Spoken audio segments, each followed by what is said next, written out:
So my other question is, what problems from the immigrant communities, because there are different immigrant groups, what major problems have you identified in their process to the adaptation to live in London, in Canada? Every immigrant, we welcome, we want them, because the immigrants are the drivers, the new drivers of the economy. They bring fresh blood, fresh contacts, fresh ideas. And their children, they want a better life for their children. I understand that. We're immigrants. Yeah. We came from Hong Kong in 1969. Yeah. So, many years ago, folks came from Europe, and then they come from other parts of Europe, and then Asia and South America. So there's not any specific, but I welcome all immigrants, the Syrians, the Lebanese, the Colombians, the El Salvadorians, and right now the Asians, but there's many different groups. Yeah. Different immigrants come with different capacities. The rich Chinese come with suitcases full of gold and cash. Yeah.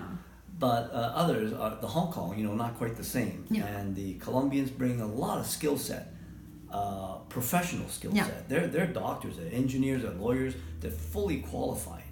So we need to make sure those people with a skill set are integrated and able to function at the fullest. Yeah.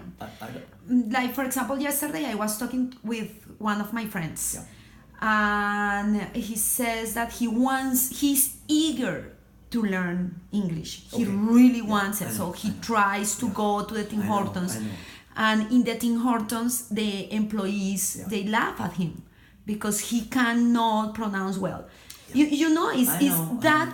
How we can integrate or how we can help some people from the Canadian community to integrate with us. We have private ESL, but that costs money. Yeah. The city has ESL at the library, but not enough. So I would like to make sure we ask the seniors, people who are retired, pension, they want to help, they want to contribute back, but we don't ask them. There's no leadership there. There's no... Yeah, we need a leader that connect these two groups. Yeah. Enough talk. So action and results. And my last question is one part of the question is how we bring more business to London and how we help to the small business owners. I am a small business owner. What kind of business? My husband is a dentist in the city, and I am the office manager. Okay. And sometimes we feel the burden of having a small business is so hard. I know. So how, from the mayor, you can help us as a small business owners and to also retain or to attract business to the city. So, de acuerdo, 100%. First, you got to get a business-friendly leader in there. Retired business guy. I understand. When you say, right now, we are not a business-friendly city. 30 years ago, London was an economic powerhouse. We had money, we had jobs, we have manufacturing, commerce, everything. And then they left. But the city's mentality is still in the 1970s and 80s. We are the best. No, we're not. We fell behind. Kitchener-Waterloo, Cambridge, they've caught up and went beyond us. But the City Hall's mentality still is, we are the best, we don't have to do anything special. So when somebody wants to come in and says, I want to put $10 million into the city to start a business. Right now the process is, call me back next week. They call next week, fill out a form. That's killing it. yeah. You don't have it turns people off. And I can't accept that. When you call the city for say, I want to put $10 million into our city, I say, don't hang up. I'll be right there. That's the difference. Because people, when you're in business, you know who's talking the truth and who's not. Or you're just going through the motion. Yeah, I'll do it. Or somebody says, yes, I want you. There's a difference.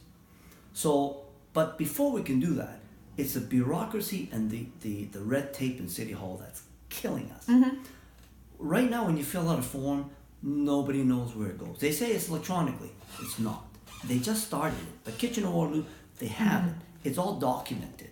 Yeah. But here, it's still the old-fashioned way. And so I say, get that in document. So if you have a problem, we know where it is. What's the problem? And I'll say, why is it held up? People who want it's not just made up. I talk to people, the business owners. They come talk to me, and I go meet them, and they say, I have an application 8 months, 2 years, and I don't know where it is, and I don't know what's the problem. You know, if there's a problem, I'll fix it, but I don't know. So I say, document the thing. I want things out in the open.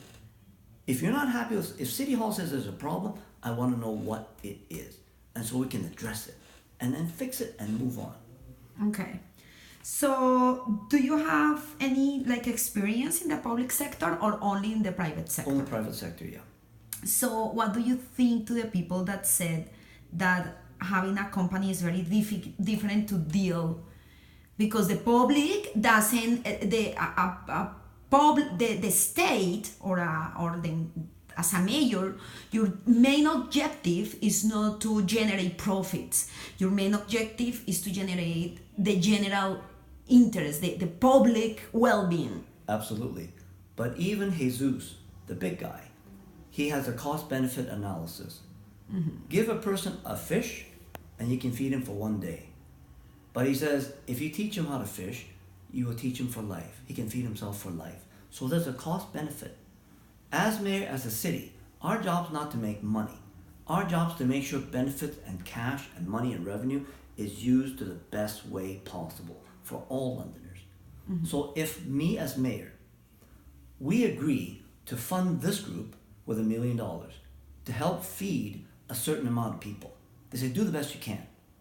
And give it to this group and says, here's $1 million, same thing. Help feed as many as you can.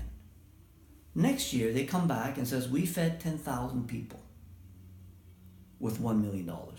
This group says, we fed 10 people with $1 million.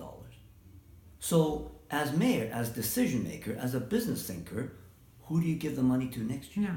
There's no choice. Yeah. You're not talking about making money, but who's using the money the most effectively? Perfect. Anything else that you want to say to the Colombian communities to say bye-bye? I work for you and solo para su familia y usted. No más, no otra persona. There's no strings attached. There's no special interest group. But I want you and your family to thrive and have jobs here. Thank you very much. Okay. Thank you. Bye-bye.